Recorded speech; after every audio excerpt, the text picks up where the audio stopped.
Welcome back to A Mountain Me? Echo. It's your boy Frankie. That is Jonah Gallegos and then Prepco Sports. And that is Isaiah Tejas back again. It is Super Bowl Sunday, recording a little bit earlier, but nonetheless, same content, best podcast in Las Cruces. And we got a heater for you guys this week. If you're tuning in for specific topics, specific teams, description is down below. Go ahead and follow there. If you're here for the long haul, appreciate you guys. Boys, we're going to do something a little bit different. We are going to get started with high school basketball first. Man, it's just been a crazy district season. We just got done with the first half of the district season. Everybody plays each other twice, and it just seems like everyone is just beating everyone. Uh, let's get started here. Isaiah, hit it, dog. Well, boys, before we get started, I just want to make sure everybody knows I was right. I was right. Crucis beat Centennial in a dominant fashion, just as I said, Jonah and Frankie. Thank you so much. I'm glad. And then I believe Jonah, you quoted me on your article, right? Hopefully, I mean, a bet's a That bet. that article's Anyways, that article's coming out soon. there we go. There we go. Well, anyways, man, just because Crucis did beat Centennial, I wanted to lay some wisdom on you. I got Frankie to hit up a very important man. And so, ladies and gentlemen, without further ado, we have a coaching legend with us today. He's the leader of one of the state's most dominant basketball programs. He's a two-time state champion with over 300 wins throughout his tenure as the head coach. And this is Coach William Benjamin with the Las Cruces Bulldogs. So, Coach, welcome to the show. Scared scared me. Man, that's a funny applause. That threw me I off love guard. it. Hey, man, thank you for having me, man. Thank you for having me.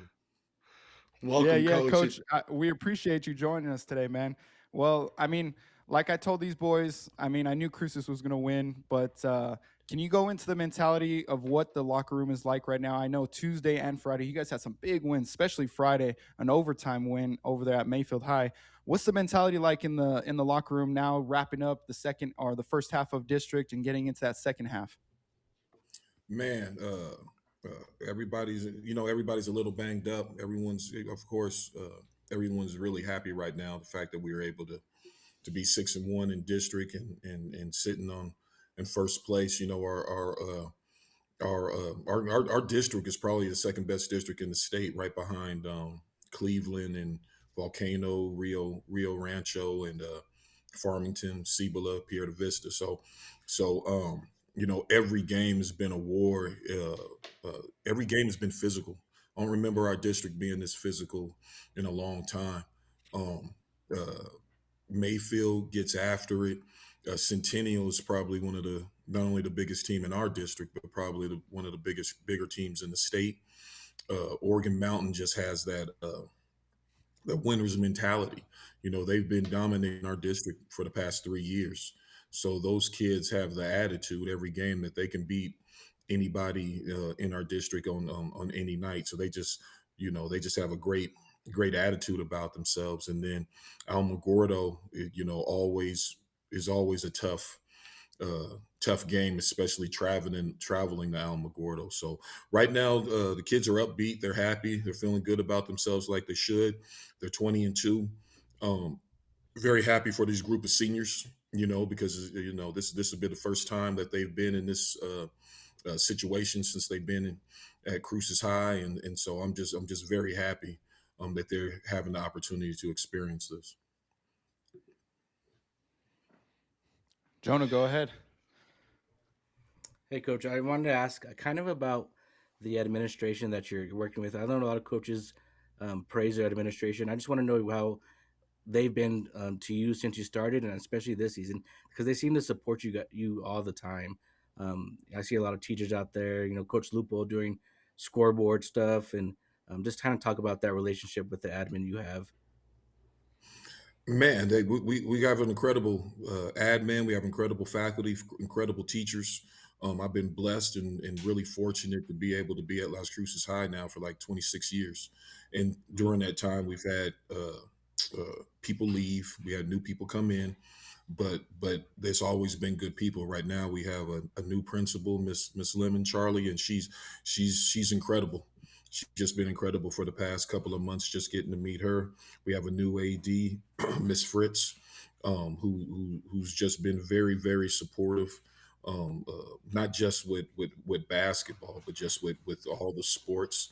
Um, and then both of them are just good people as far as when we're talking about dealing with students at Las Cruces High School, and that goes with our teachers.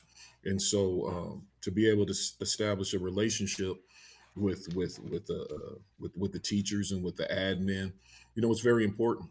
It's very important, and man, I'm just very fortunate and very lucky to have them on my side and supporting me and allowing me to be able to do what it is that I do as far as not only coaching, but dealing with kids as well.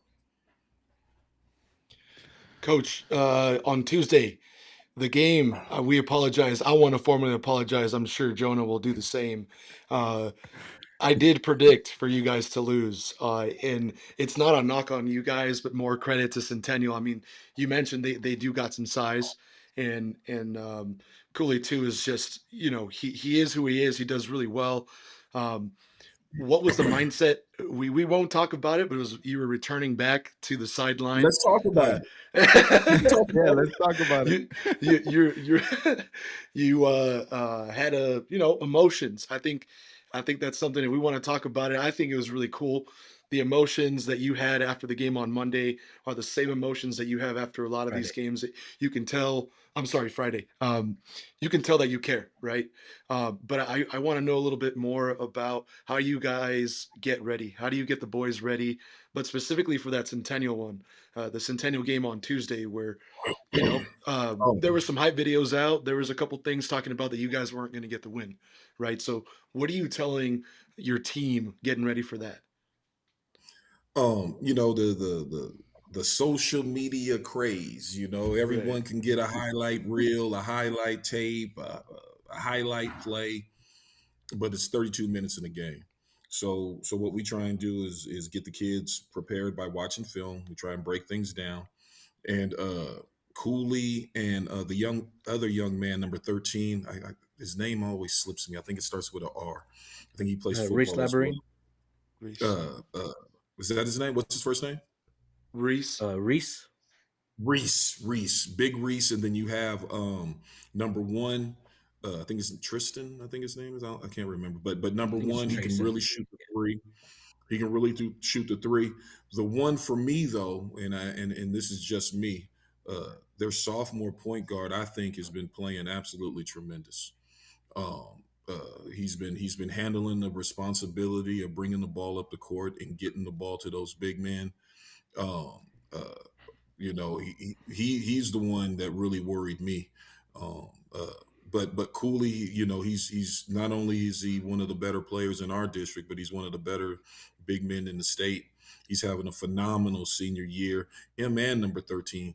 And they're a load on the glass. So our biggest thing was just not giving them second chance opportunities, and staying in between them and the basket, and now not allowing them to beat us on the boards. They're out rebounding teams in our district prior to playing us probably by like 20 a game, like something crazy.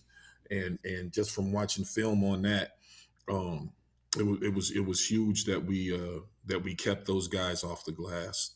So that's what we really prepared for, and and credit to our kids, they really did a good job of doing that, because Cooley's a load. Like he got going that second half, and there's absolutely nothing you can do about it. Nothing you can do about it. I got my sophomore Jaden Brisby guarding him, and he just manned up and did a phenomenal job. But Cooley gonna get his. He gonna get his. I thought we did a good job of keeping them off the 3-point line and limiting their 3-point attempts and the 3-point mades. And then we did a good job of executing offensively as far as us scoring. I thought we scored. We did a better job of scoring. Zayden Clark, I believe, made 5 threes. Benjamin Walton, I believe he had 16 points, and he didn't shoot one 3-pointer. So that's pretty good. And then Jaden Brisby, who's just been having a phenomenal sophomore year. I think he had like 8 rebounds and 14 points, but he did all the little stuff that doesn't get checked off on the stat sheet as far as keeping Cooley off the glass and just staying in between him and the basket. So just a total team effort, and the kids really did a good job defensively of not allowing them to get second chance opportunities. And coach, can you talk about the mentality that I mean, your assistant Kai had to come into this game with? I mean, stepping up, taking over the helm just for that one game and a big game too, one of the biggest games Two. of the district season, or 2 games. Yes. Yeah, Yeah. Yeah. yeah, What was yeah. that mentality like, man? Kai's a head coach, man. Like Kai's a head coach. Period. He's an assistant with me, and I'm blessed and fortunate to have him. There was never a doubt in my mind that he was going to be successful coaching those 2 games because he's been successful um, uh, the prior games he's had to coach. I've had a lot go on in my life for the past 3 years, and Kai has been with me, every step of the way, and he's had to step in on several occasions, and every time he steps in, he does a phenomenal job. And him coaching against Almagordo because once again me making a mistake and doing what I did and getting suspended. Uh, um, he stepped in on a road game in Almagordo. Won that game in overtime, and that was a tough place to play, like I said. And then totally did a great job of preparing for Centennial, and walked in there, and like I said, it was a packed house. Kai, and had success. Kai's a head coach. Kai's a head coach, and he's just happens to be my assistant, and so I'm just fortunate and blessed to have him on my side. But there was never a doubt in my mind um, that he was going to do what it takes to put our kids in a position to where they have an opportunity to win. And coach, you Coach, keep I mean, mentioning oh, the go packed ahead. house, man. These last couple games, I mean, the students have been showing out. The students and the staff have been showing out. The parents, all the gyms are packed everywhere you guys go. That's a testament to your guys' team strength. I mean, everywhere you guys go, you guys have that X on your back. Everybody wanted to knock you out. Tell me how that preps your team for the pit, for the state championship, for the state tournament. With that those packed houses, man. And then also, can you speak on what kind of message you want to give to the students and everybody supporting the team and coming out? Man, what's funny that we got packed.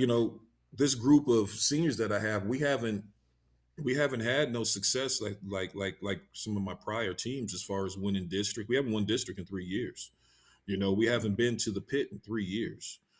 So as far as us, prepare. You can't prepare yourself to play on that pit floor.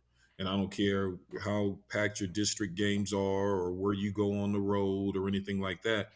It's a total different monster when you hit that pit floor and you come down that ramp and you see the folks on top of you and the setting and everything. So I don't know if one thing that we're going to start doing is probably watching old tapes of some of my teams that have played in the pit and explain to them the situations that go on once you hit that court. And there's going to be a level of nervousness that comes along with it, like anything, but you have to fight through it and be able to execute. I think that's what we'll do, but we can't even be thinking about the pit right now. We got to go to Oregon Mountain next week, Friday. We still have Alamogordo got to come to us, and we still have that last game against Centennial.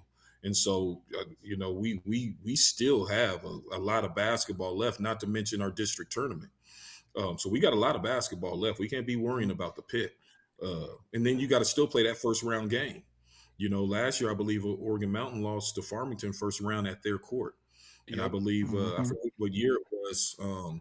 We had to play Oregon Mountain. I forget the year, but we had to play Oregon Mountain for like the fifth time, first round of state, and we ended up losing at home. So I know that feeling. Like I know how that feels. It's that first game, especially if you're hosting, is a tough one, and it doesn't matter who you're playing. So we have to concentrate on just getting better, keep working hard. I think everything will take care of itself. As far as the students, man, I love our students. I love our students. Our students is supporting us. Uh, uh, they're being proper. They're using proper language, right? They're conducting themselves in a proper way. Uh, um, Man, I got nothing but love for our students. And you know what? I remember Centennial, they were chanting, where's your coach? That's some cool shit. Mhm. You Oh know what I'm yeah, it saying? is. Like that's some cool shit. Like that's some cool shit. That's what the students are supposed to be doing. Pardon my language. I thought that was really cool. Um, for their student body to get involved like that. Friday night at Mayfield, those kids were phenomenal.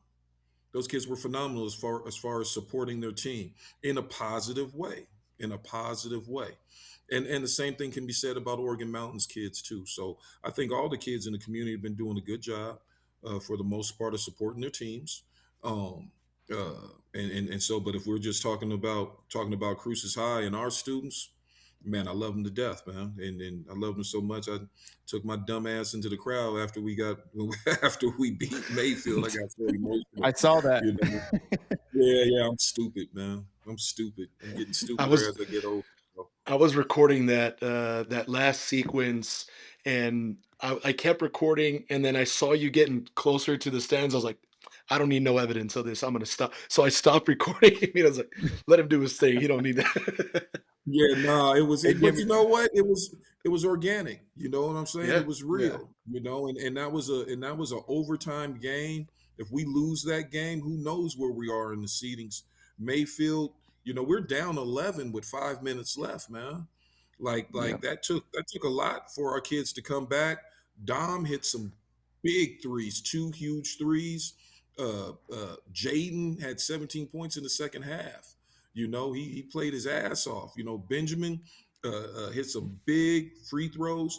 We had guys in foul trouble. Like every aspect of yeah. that game was emotional, and you had to sub this guy in, take this guy out. Like every possession meant something. Every possession meant something for both teams. So hell yeah, I jumped in the crowd, man. Our, Yeah, our, our yeah. student body was sitting behind our bench. They were quiet when I needed them to, and they was loud when we needed them to. Hell yeah, I wanted to show them some love, man. They came out on a Friday night to support Bulldog basketball. You damn right, I'm gonna jump in the crowd for that one. For that Mhm, one, I'm gonna Hmm. jump in the crowd. yeah. That's my rival, man. I don't care what anybody says. Mayfield Cruces still means something in Las Cruces. It does to Yeah. me. I came in as a head coach, no understanding that Mayfield Cruces rivalry. That thing runs deep in this town, man. It runs deep in this town, Mhm. and it's always going to be important to me. So yeah, that was cool. That was real cool. Yeah, and I love the fact that you did that, coach, because it gave me flashbacks of 2013 in the pit. I was a little middle schooler, and I saw you run to the student section over there in the pit and throw up your hands. And you said, "What are they going to say now?" I loved it, man. Right, When your right, coach, yeah. rides with that type of energy, man, it does something to the players. It does something to your team, especially for the Well, remainder of the season. we're small town Las Cruces, man. We're small town Las Hmm. Cruces. So I've taken that on. I know what it is. So whenever we get an opportunity to go up north and compete, we're going to give 100%. Whenever we get a chance to play some of the better teams, I understand we got to come with it. We got to come with it, Yeah. not come with it to win, but just come with it to get our respect. Hmm. And winning will take care of itself. But yeah, man, yeah, I've been really really blessed to be at Las Cruces High School is not only as a teacher for 26 years, but as a head coach now for 16. So I'm kind of winding down. I was trying to jump. I was jumping in the air at Mayfield, man. I have no hops. I have none. God, believe, man. It was, man, I looked terrible. I looked terrible. But I was so excited. I was so excited. For our kids, man. I was so excited. That was such a grinded out game, man. Hmm. But that's how our district has been, and that's why I believe that 5 teams from our district should get in. We should get in. Centennial, uh, Mayfield, Oregon Mountain, Alamogordo, they all are having phenomenal years. Everyone's Mhm, having phenomenal years, and we're kind of beating up on ourselves the same way that district with Cleveland, Volcano, Rio Rancho, Farmington.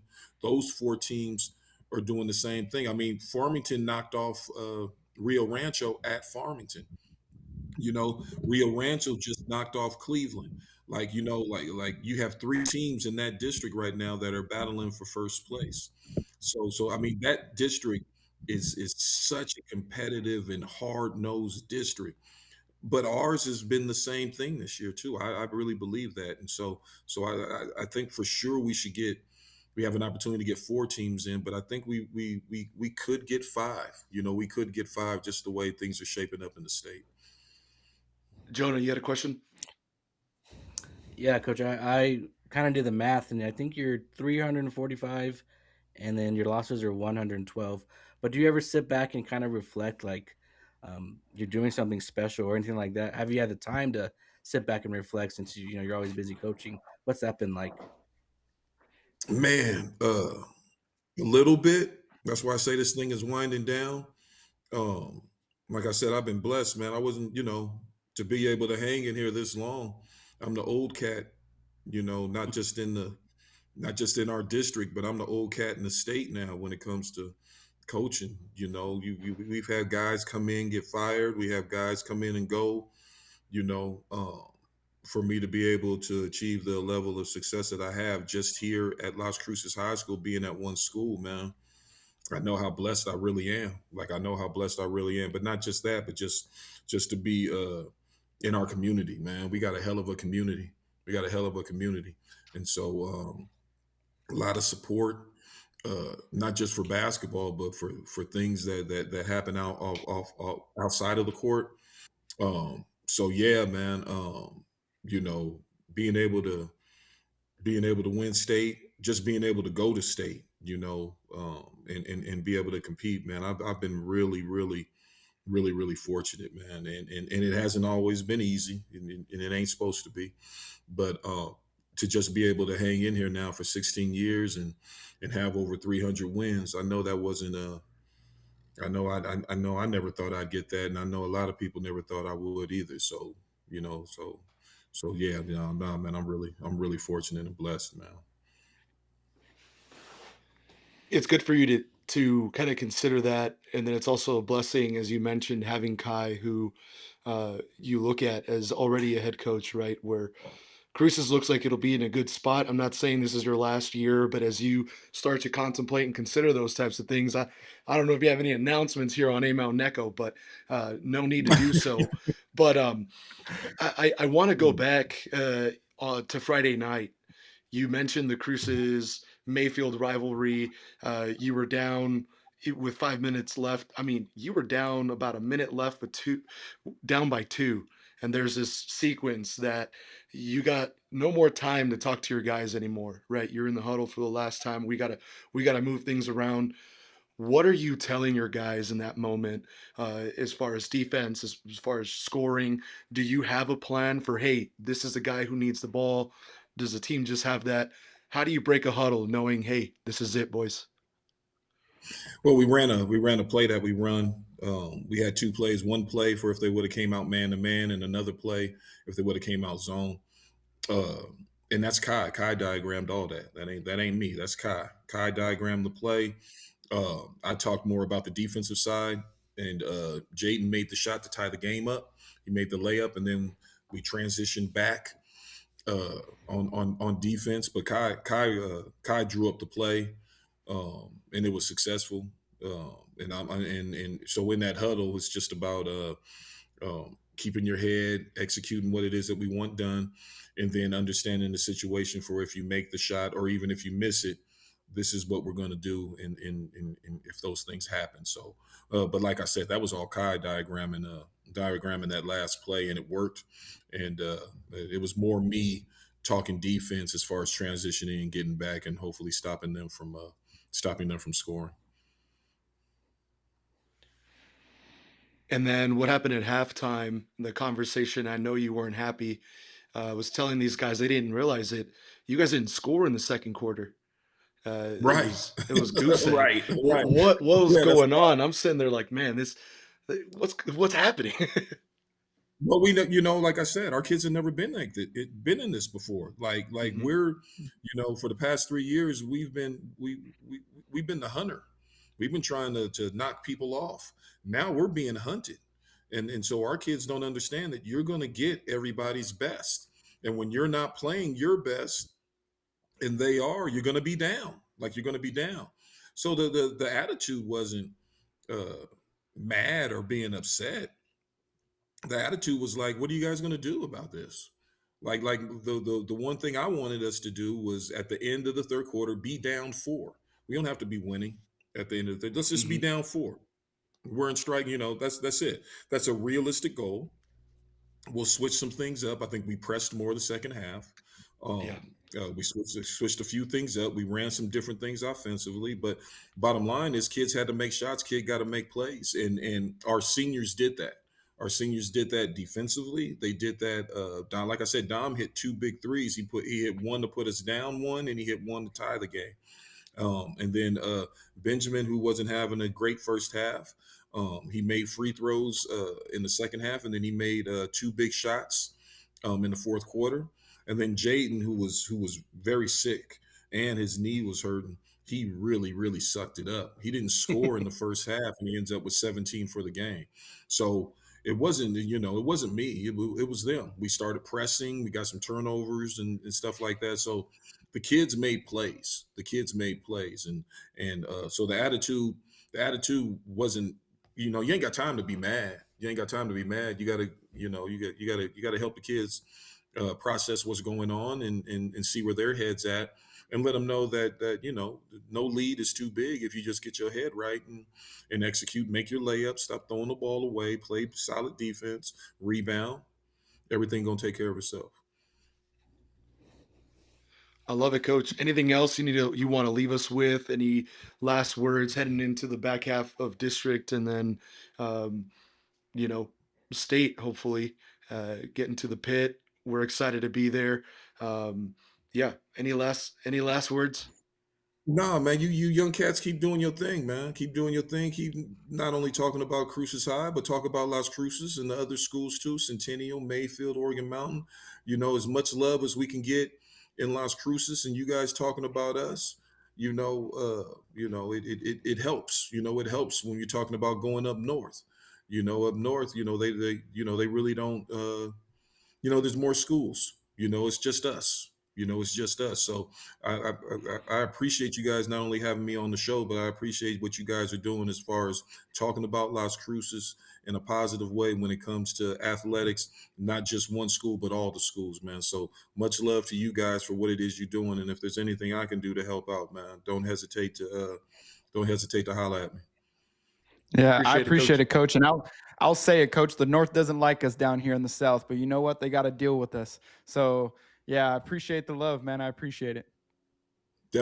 Definitely, man. You guys take care. All right, that was pretty cool. We had Coach Ben on, spread some knowledge to us. It's always nice to put a little bit more context into some of these games, and it's pretty cool. So thanks, Coach, watching this. Appreciate you. Let's get into some more basketball hoops. We still got the boys, plenty more to talk about. As Coach said, it's just a super competitive district. We have Oregon Mountain, who's doing, they're struggling here lately, but they still have a chance to make the tournament. They just got to get things together. They're playing Alamo on Tuesday, and then they're playing Cruces on Friday, and that one is going to be another dogfight. Let's not forget that the Knights did go into the dog pound and they beat Cruces. So that let's not forget about that. Centennial is going to be going to Mayfield on Tuesday. Mayfield has already beat Oregon Mountain. They gave them fits. They gave Cruces fits. A Homer Walsh was, I mean, that ball was this far into the hoop already, and it would have been a buzzer beater, and it wouldn't have even gone to overtime. So Centennial's going to have to play hard on Tuesday, and then they're going to play Gadsden on Friday. So uh, let's go through it here for next week, or actually, let's uh, let's talk about some of these games. Is there a game that stood out outside of the Cruces games for you guys? We had Centennial that went over to Alamo, beat Alamo Gordo, and then we had the Oregon Mountain Mayfield game. That was a surprise. I think we all had Oregon Mountain winning that one. Did you guys have a chance to see that Oregon Mountain Mayfield game? That one ended 70-66, Isaiah. Yeah, that I did get a chance to peek at the score at the end of it, which just tells me, man, that Mayfield has nothing to lose at this point. Mhm. They're trying to knock off as many people as they can during this district and fight their way back into the state contention, which is nice. Um, and that's what makes them dangerous. That's what makes them dangerous, and that's what makes everybody in this district dangerous. Just like you said, and Coach Ben said, this district is insane, man. Anybody can get the work at any day, and so these next couple of weeks coming up is going to be fantastic in terms of matchups to watch. Yeah, I want to reiterate what Frankie said a while back, saying, I think on one of the posts, saying, don't forget it's us versus the North. You know, we're gonna beat up each other in this district, but remember what the real goal is to freaking raise a banner at the pit. So, like I said in previous podcasts, like this year the talent is still good, but the state is wide open for boys. Yeah, Volcano Vista is not the usual. They're having some momentum right now with their district, but it's wide open. So I really hope, and I think we talked about this off screen a little bit, but like I hope that we don't really match up against other district teams in that first round, Yeah, because it'd be yeah. nice to get multiple of these District 3 5A teams into that in that pit area. So let's hope. Let's keep our fingers crossed. Yes, we know the max preps isn't right, but the NMAA and these coaches do have some pull where some teams go where they kind of have their own rankings at the end of the season. So I just hope that they all get to the pit and get to experience that, especially for the seniors. Yeah, for sure. The seniors are it's just a special moment, right? And coach was talking about it that Cruces, who is the top of the district right now, and personally for me, I think they will end up running away with it. Centennial might have something to say about it, but the way they went into Centennial and kind of bullied them around, that final was 61-43. I think Cruces made a statement there that they're ready to rock and roll, and this is their district, and they're ready to represent Las Cruces as a city. Um, I want to shout out. I've been saying it, and you guys are like, "Oh, well, he didn't score."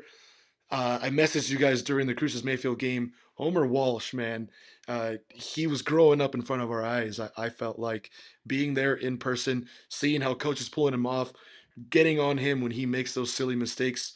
He's going to be dangerous. He's going to be someone who's going to be around for the next few years. So I'm excited to see what Mayfield does. Oregon Mountain, they're there. Nathaniel and what's his name? Emmett. Emmett McDaniel, both of them really leading the charge. One or the other is always scoring. And so if they can mesh well together and they can play well on the court at the same time, Oregon Mountain's going to be just fine. They're going to be dangerous no matter who they play. And it might end up being Cruces, as you said, Jonah. So next week, let's get into some predictions here real quick. I'm going to pick some highlights for Tuesday. Let's stick with Tuesday. You have the Centennial Mayfield matchup. That's going to be the game of the week on Tuesday for at least a Mountain Echoes game of the week for the first half for Tuesday is Centennial versus Mayfield. Cooley 2 versus Fernie Corona, right? What are your guys' thoughts? Jonah, go ahead, man. Oh, you want me to go? Okay. First of all, Yeah. let me say let me say that when Coach Ben, I'm going back to Coach Ben real quick, talked about walking down the ramp at the pit and like just seeing everyone like in the stands and stuff. I got goosebumps. Did you guys get goosebumps? Because that shit, I said shit, but that stuff was crazy. I was like, yeah, that's. I mean, I get a little like I get a little chills when I did the media for them. Like it's a big atmosphere, it's a big environment. And so, yeah, I just want to kind of touch on that. As far as the Centennial Mayfield, this is the what one two. It might have been the fourth time they're playing now. Uh, they played in the Albuquerque tournament. Yep. Mayfield is getting some momentum. I think Fernie Corona might have listened to us whenever Isaiah said that he should just go off, like get that into your mentality, get that Kobe, the Mamba vibe. Like it's your court, take over whenever you have to. And I think Homer Walsh should get that mindset too, because in the beginning half of the season they were both going at it, getting 18, getting 24 points, just flip flopping that. So when they're both going at it, they're dangerous. They're a dangerous team, and I think Homer needs to remember that he's a great player for a junior for any age they are. He is capable of scoring and putting up points, so he needs to do that for his team. Frankie. I want to, for the second half of district, I want to keep a record if we can, Frankie, for the next couple episodes on how many games, how many predictions were right. So right now, I'll let you know I'm 1-0. Thank you, Jonah, and thank you, You're Frankie, one by the and way, one, for fool. doubting the Bulldogs because I never did. But for this game, you're absolutely right, Jonah. You're absolutely right. Mayfield is going to win. I have Mayfield stunning our district because you're absolutely right. They're on a roll right now, and the games that they've lost, they're not getting blown out or anything like that. They're very very close games. They're very very close to shocking our district and shocking our state. So I got Mayfield in this one. It's going to be a close one. It's going to be a very close one, but I do got Mayfield taking it. Yeah, to be Okay. correct here, I did not say that Mayfield was going to win, but I'm leaning that way. I'll let you stick to the picks. Just say it. Just say it, baby. Don't be scared. I Never, know you lost last. never. I know you lost last week, and now you're scared. But I it's don't all want to end right. up on another clip. I don't like the way my face looks sometimes. uh, I'm actually really surprised at the one prediction that's been made for you. You're saying Mayfield is going to win on Tuesday against Centennial. Okay, Yes. that's really. I am really afraid, but to to really make a prediction here because I want the South to win and it's not possible during district, but I think I think Centennial You're I really think thinking hard Centennial about wins this this. game. I think Centennial is going to win this game. Um, Why? I Ooh. think they learned their lesson with Cruces. I think they were in a really good momentum. They were, I think they were a little bit confident going in. Coach Ben wasn't coaching. It's hard to win at home in this district. It seems like everybody goes on the road and ends up pulling off an upset. Everyone wants to be the villain, and I think Centennial does better as Ooh. being the villain, and they're going to be able to feed off the energy that is brought at Mayfield, and they're going to be able to handle. I think Cooley too will be able to really find that he doesn't have anyone to truly match up to him. I think the kid is number 50, Brennan. He's really good on defense, but I think Cooley, if he goes runs downhill, he puts on in the post, he gets down there, he's going to be able to score whenever he wants, and I think that's going to be a problem for Mayfield. When he goes downhill, he Let me reminds tell me you of this, Derrick man. Henry. Just saying Let that. me Yeah. t- let Just me tell you saying. this, Frankie. Let me tell you this. No one was able to truly match up with Cooley 2 against Cruces either. The Mm. way to beat them is to keep them moving, man. If you noticed, if you guys watched the Cruces Centennial game, the transition offense was fantastic. Fantastic. They kept it running. They were pressing. They kept the pressure on them consistently, and they tired out Cooley too. And that's the big thing. I think if Mayfield understands that, because Mayfield is guard heavy, that if they Mm. keep pushing the ball in transition and they allow themselves to get across that half court before Cooley 2 even gets over there defensively, that's how they're going to win this game. That's how they're going to win this game and tire out Cooley 2 just like Cruces did. So I don't know, man. I don't think it's a matchup thing. I think it's a personnel thing and a coaching thing. So we'll see. We'll see how they Yeah. respond. But yeah, I got Mayfield. I got Mayfield. Okay. Let's not let's Yeah. not let's not Yep. forget that Mayfield beat them to win the championship at the Joe Armijo Classic, and that's exactly Mm-hmm. what they did. As is, they ran. It was like a track meet every time, and Centennial kept up with them for the most part. But those guards are quick and they're really conditioned, or they just don't get tired. They move the ball when they're moving the ball and running transitions, offense and whatnot. And if their defense is on their game, they're getting steals and they're averaging probably like 12 steals a game if their defense is up to par. But enough of that. We'll move on to the Yeah. next game. Yeah. Now for Coach Ben and uh, Coach Ben and the Las Cruces Bulldogs to tune in here because we've already done it once. But for Friday, that's going to be the game of the day there. We have the Cruces Bulldogs going to the castle this time, and they're playing Oregon Mountain. What is your prediction there? What are we seeing? Oregon Mountain has already beat them once. Was it a fluke? Isaiah, what do you got? Tell us, Isaiah. Boys, this was a tough one for me because I went to both of these schools, graduated from Oñate, now Oregon Mountain. But let me tell you this, boys, I got to take the Bulldogs in this one because a wise man told me, this was my father that told me this, it's hard to beat a good team twice.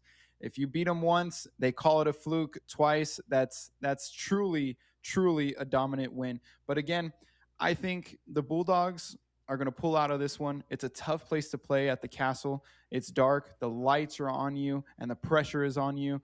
But I think the Bulldogs pull away because, again, matchup wise, I think they're on a streak right now. The Bulldogs have a confidence streak, and they have the confidence and at the right time of the season at the second half of district, and I think they're going to pull out this win. Yeah, Crucis already checked me once. I had Coach Ben check me a little while ago. So yeah, I think I learned my lesson. I'm not gonna go against Crucis. I like the matchup, but I just don't like uh, Oregon Mountain losing 2 games in a row.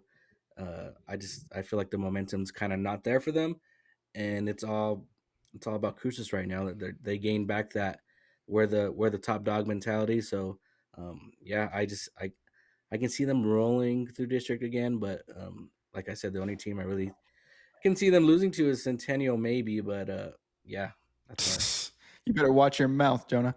I said maybe. Oops. I put the wrong screen on, so we'll keep you here. Yeah, no, I'm with Isaiah on this one. I think that the Cruces Bulldogs are going to be able to continue the momentum. Coach Ben mentioned that some of the guys were banged up.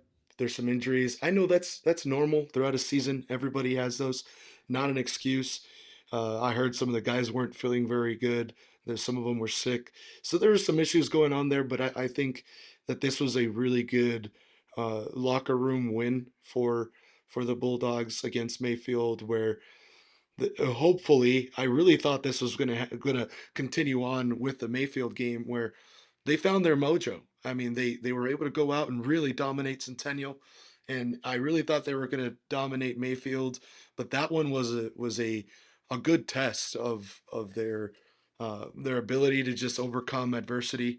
And now it's time for them to put their foot on the gas and rock and roll. So that's all we got for boys basketball. Good luck to everyone playing this week, and uh, let's let's talk a little bit about the girls here. Everyone is still packed as far as rankings, but I wrote a little bit for Jonah on NM Prepco. Go subscribe there, please. Um, I went and I watched the Centennial Hawks and the Las Cruces Bulldogs at Centennial. I'm sorry, at Las Cruces, and man, that game was super close. That was on Tuesday. A high emotions there. You had Emma Cristiano, who plays for the NMSU girls basketball team, and the NMSU basketball team stayed there the entire game, and they were sitting on the top half of the student section for the girls. So that was a big game. There was a lot of noise, there was a lot of cheering, and Cruces had the lead the entire game. There was a buzzer beater by Sofia Herrera right before halftime, and Coach Selby just runs off the court, just hyped as can be, and so that one was tough. I talked to Coach Matt after the game. It was a day after we had done the Mosca interview with Coach Matt, and um, he's like, "Man, that was a heavy game, um, and there was a lot of emotion, but Centennial was able to pull that off, and they had some really good shooters. They had some really good offense. A questionable call again. The question about what in the world is a steal, what in the world is a jump ball, all that stuff is just so confusing to me, and it's just kind of let off. It's let you're letting the referee kind of dictate where that's at, right? And so there could have been a momentum change there with about 3 minutes left in the game. So shout out to them. And same as the boys, Oregon Mountain, Alamo on Tuesday. You have Centennial versus Mayfield, which is going to be a big one as well for the girls. You have Coach Matt against Coach Maya, and that is going to be a really good one. Two good coaches. Any you guys want to do any predictions there? I know we don't cover girls as much, but you guys, I have a prediction. I can go first if you guys wanna. You guys want to Go hear Do you what I ahead, gotta mind? Frankie. say? Do you mind putting the standings up, Frankie, so I can see those? I I don't think I have the standings for the girls saved. Centennial's in Um, first. That's all you need to know. Thanks, yes, Jonah. Thank yeah. you, Jonah. I'll pull it up as we talk here, but yeah, the girls are it's Centennial, probably Mayfield now, and then Cruces as far as ranking on Centennial, district. Cruces, Mayfield. That's the Okay. top three right now. All right, shoot the matchups at us, Frankie. Uh, with the further prediction there, Coach Maya's granddaughter Say it. is really good. Is it Aaliyah? Sorry. Ashland, Um, Ashlyn, that's right. way off. Come on. Ashlyn, Way sorry. off. That wasn't even close, Frankie. What the hell? Ashlyn, Ashlyn is a killer. Is a killer at the three. Cruces, I think, would have pulled away a lot more in that Cruces Centennial matchup if they had a 3-point shooter. And when you have Sienna being able to get down and shoot, uh, get your layups in there. She's really good at them post. And then you have your shooters in Mayfield. That's going to be a tough matchup for the Hawks. They're that one is going to be tough, but I think Mayfield pulls away at the end, uh, and it's going to be a lucky bounce. It's going to be a penalty. Something is going to change the momentum of that game, and I think both teams are going to leave there thinking they could have won it. But I think Mayfield has an opportunity there to take advantage, and I think they do. I think they do. So sorry, Coach Matt. Apologize there. Um, and then we have the Centennial headed over to Gadsden on Friday. You have Mayfield versus Alamo, and Cruces versus Gadsden. So really, there the big matchup is Let going to him know, be Jonah. Centennial Let Mayfield him on know, Tuesday. Jonah. Go get them, boys. Go get him, Whoever's boys. sirens are I going. know you wanted to do it. I was like, is that me or is that someone else? Is that Frankie? It's one of Frankie, us. is that you? Oh, tell him, Frankie. Go Go get get him, boys. Go get him, boys. Oh man. Anyways, on the predictions, I heard you, Frankie, and I think Centennial is gonna run away with this district. I think they're getting some momentum. I think those young girls just have some swag to them. They they're just picking it up. Like after last year, I think they learned how to win, and that they can compete with these schools. And Mayfield has Tiana and Ashlyn Maya. But outside of that, I don't really hear too much or see too much of other scoring, and it's no knock on them, because they were a senior heavy team last year. But yeah, I really think this district is going to be between Cruces and Centennial girl wise. So, and I want to give a little shout out to Coach Selby too. I think that was probably one of her first or one of few wins against Coach Maya, and then she's getting close to Coach Abney as well, and I know there's some passion there that she wants to knock off one of her, mentors and all that. And so, yeah, it's exciting. She's not going to back down from anyone, and her team Yeah. won't. Yeah, we talked about Coach Ben having high emotion for his team, and him being really open about showing that emotion. And Coach Selby's the Yeah, that same was way. cool. She loves those girls, man. And I think she knows how to get them motivated, and she knows how to win. And so it's going to be exciting to see how they do. So Isaiah, any thoughts there? Yeah, man. I think both of you guys are wrong. So let me lay it out like this. Let me lay it out like this. Coach Maya is a coaching legend. And if you guys look at the scores, look at the games, look at the matchups, they all the games that they played against Centennial were very close. I believe it was a couple points that they lost by against Centennial the last time they played them. It was 50-46. So, and that's the number one team in the district that they actually were there to hang around and compete against. So, I actually have a small prediction. I think Mayfield girls runs away with the district championship, the tournament district championship. I think that's what's going to happen. Because again, yes, Coach Abney's 6-0 currently right now, I believe. In district, I believe that's Yep, his record. yep. They Yeah, got 10 in a row so far. because I'm looking at it right now. but you can't count Coach Maya out, man. You can't count experience out. So I have a prediction. I really think Mayfield's going to walk away and run away with the district title at the end of everything. So who do you got for the regular season district title for girls? Obviously, you got to go. You got to go with Centennial already, right? I mean, they have a majority of the wins during the regular season matchups, but I mean that tournament's a different. That's a different animal. So depending on where everyone's going to end up, I think Mayfield can run away with it because Coach Maya has that experience. Coach Abney does have that experience too as well.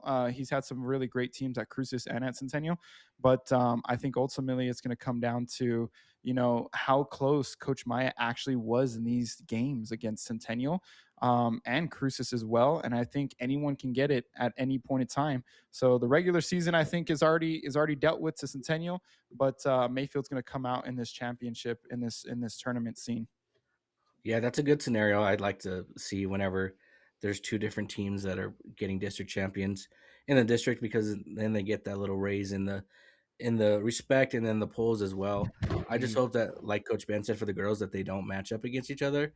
And right now, if Max Preps was accurate, I think Centennial and Cruces would play each other in the first round. But let's hope that doesn't happen.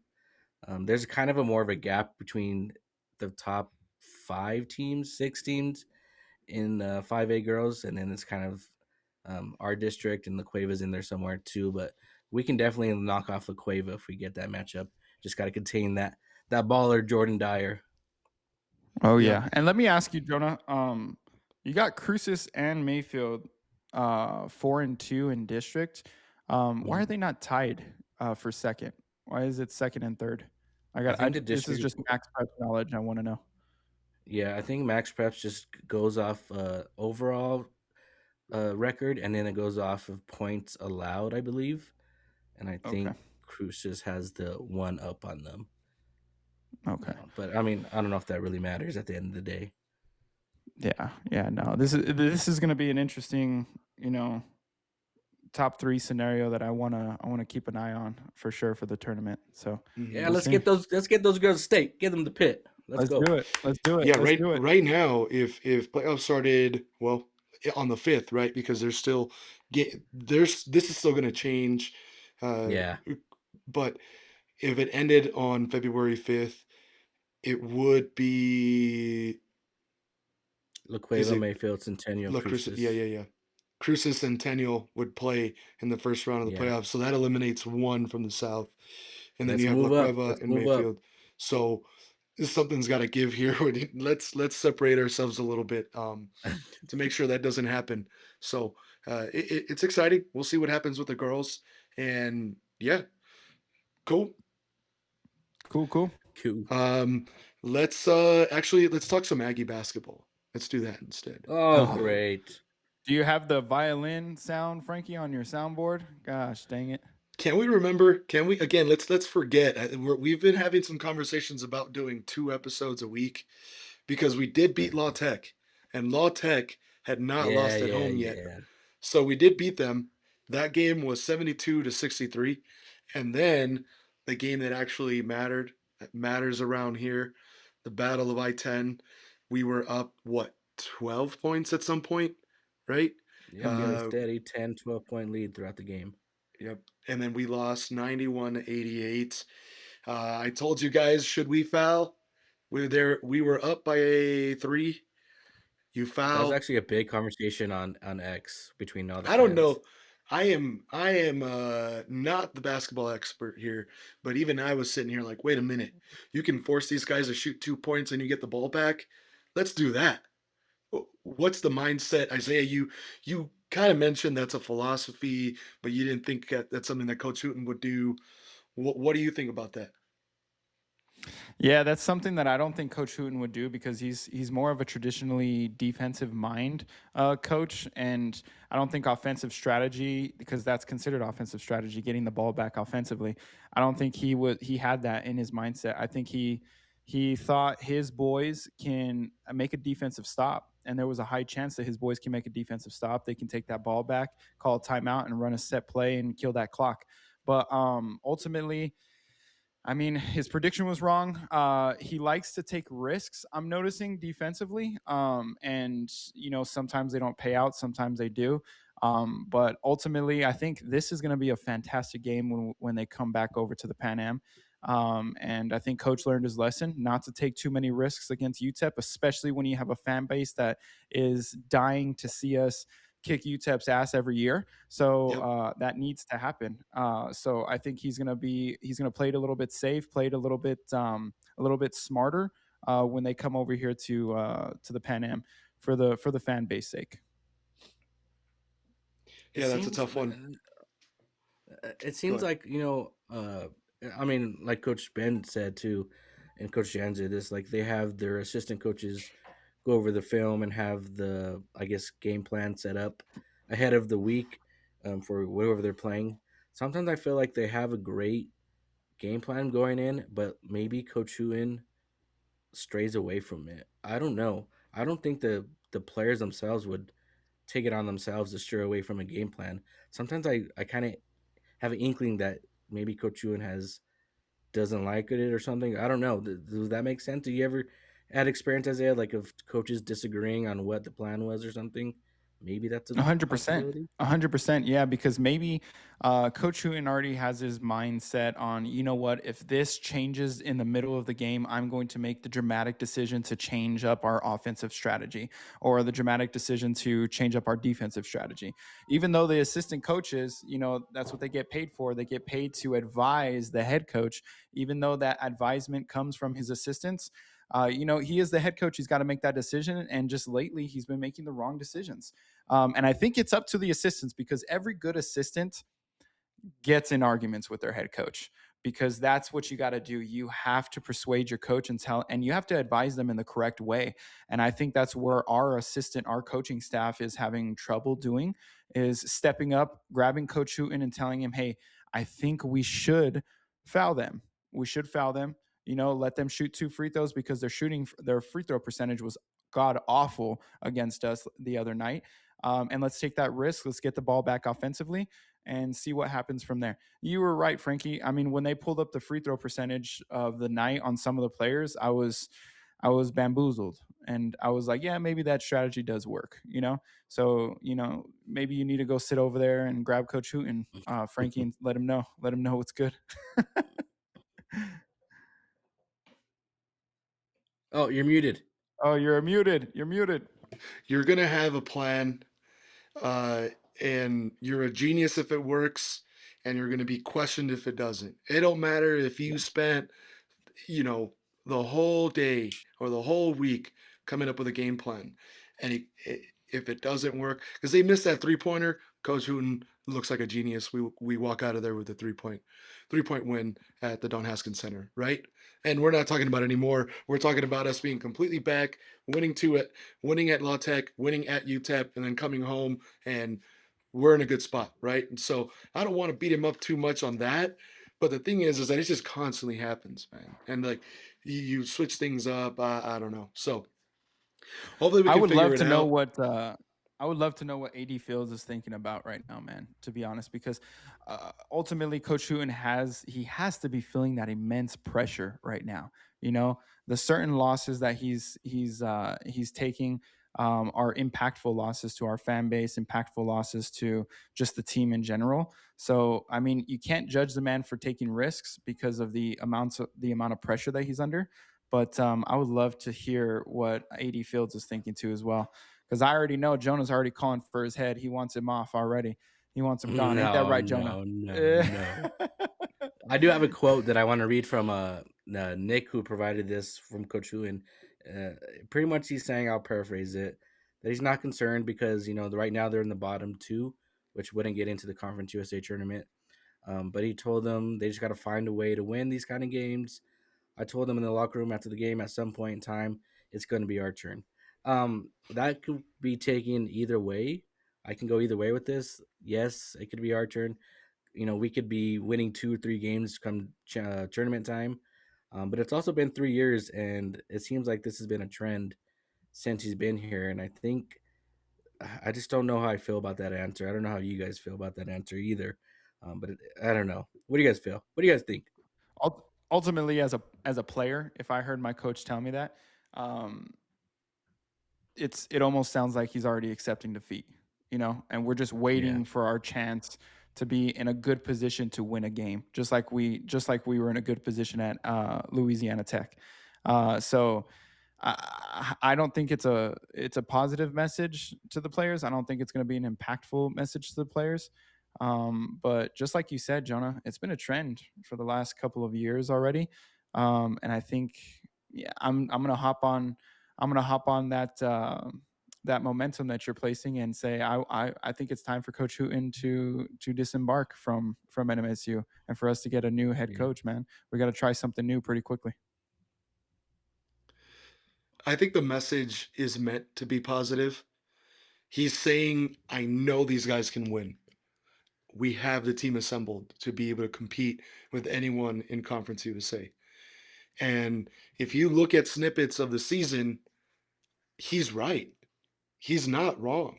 He's been here 3 years, but think of the number of guys that have left and that he's had to bring back in. But at the same time, when you said it's a matter of time, bro, it's February. We're a month away from Yeah. March Madness. If he was saying this in November, cool. We're on board, coach.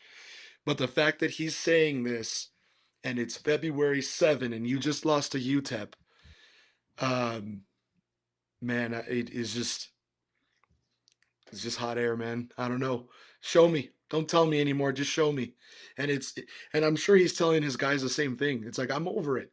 Just go and freaking compete. Go win the game. He's assembled the team. These guys are shooters. You know that you Exactly. have Elliott that go on a run. You have Anthony, whatever, Versus. Versesh that does well. Elliott can go out there. You have Jones. You have these guys. Chris Terrell that does well. Mims when he's got his head on straight can figure it out. We have the guys to play. We got the guys to compete.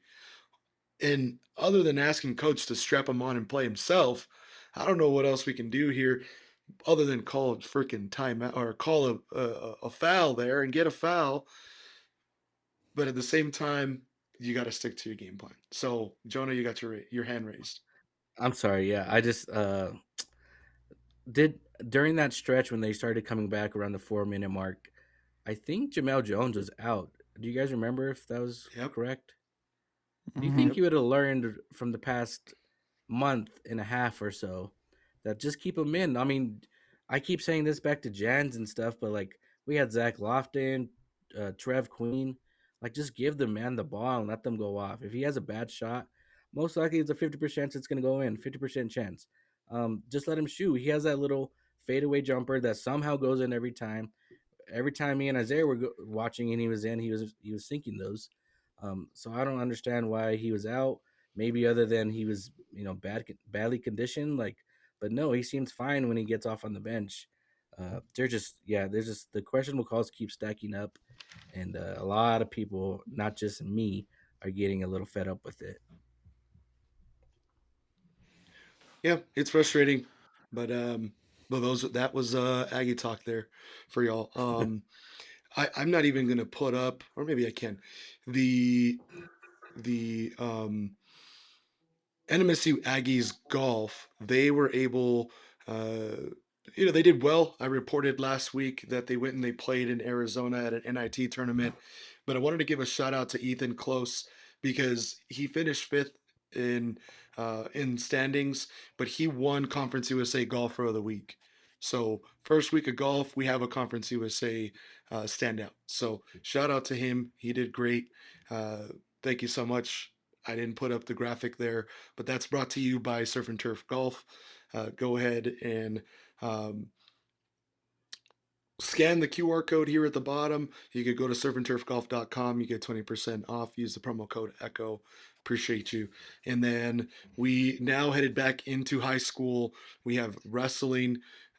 We had some really, really outstanding performances here. The Las Cruces Bulldogs won the regional team. So they were the best team uh, at the tournament. Peep the name here on who posted here. La Gorda, shout out to her. Let's get it. What a name. The Bulldogs won the team event, and then we had a bunch of placers here. Third place, fourth place, fifth place. Shout out to, let's see here, Paige, Jackie, who I know she's a senior, both winning second place. Everyone, the way it works is you have 16 wrestlers, and I think it's the top 6 of 2 regions make it, and then they get the best wrestlers after that. So there's like they'll choose from wherever to fill the rest of the 16 for the tournament in each weight class. So all of these girls here, 4 cruises. This is your 358 district champions, who were also the champions for Region 2, which essentially is like North versus South, and this essentially. So shout out to them. Excited to see how they do in state, and then we're gonna move into the boys playing this next weekend again, regionals there. So shout out to them. Good luck to you guys as you guys move in that direction to another state tournament. Um, and then on top of this, I wanted to highlight Centennial. They had a couple placers. They had Aaliyah, Annabelle, Nisa, and Paige, 3, 4, 4, and 1 seating there. So they're going to be going to state. And then we had some placers uh, in the other schools. You had Madeline Marquez. She got 8th next to Gracie at Mayfield. So they're on that threshold there of going to state. We'll see how they do. Silver City has been someone that we've represented as far as wrestling. So Alexa Flores and Eden Cordero. They Alexa got 3rd and Eden got 1st in their weight class. Gadsden had a fifth place placer in Alejandra Portillo, so she will be going to state. And then Deming has a couple of girls who made it. Emma got 5th place, and Laura Almanza, who we talked about last year, won state. She won district or won the conference or the regional tournament, so she'll be going to state. And then last and definitely not least, from Chaparral, you have Kimberly Perez Lopez, who got 1st in regionals as well. So Good we old have some Chopper. standout girls that are going to be doing well. What's up? That's a good old Chaparral. Good old chaps. So that there is your minor sports. Shout out to them. Excited to see you guys do your thing. And like I said, the boys will be wrestling next week for regionals, so we'll have an update there. Uh, Anything else, boys? Let's wrap it up. I'm No. good, senor. Go Bulldogs. Go Bulldogs. I like it. Well, thank you guys for tuning in for another episode. Appreciate you guys. Like we've said, shout out to Surf and Turf Golf for their support. Go ahead and take a look at some of the swag that they have available. They got some all kinds of lifestyle stuff. If you want, a dry fit hat, if you want something for hunting, if you want something, they got all kinds of camo. They got some patriotic things. They have a partnership with Folds of Honor, which does a lot for everyone there. So shout out to Surf and Turf Golf and Taylor and his team there for being able to provide that for us. And if you haven't subscribed yet, please do so over at NM Prep Co Sports at substack.com. That stuff is on our bios. And Isaiah, close us out, dog. Happy Super Bowl Sunday, boys.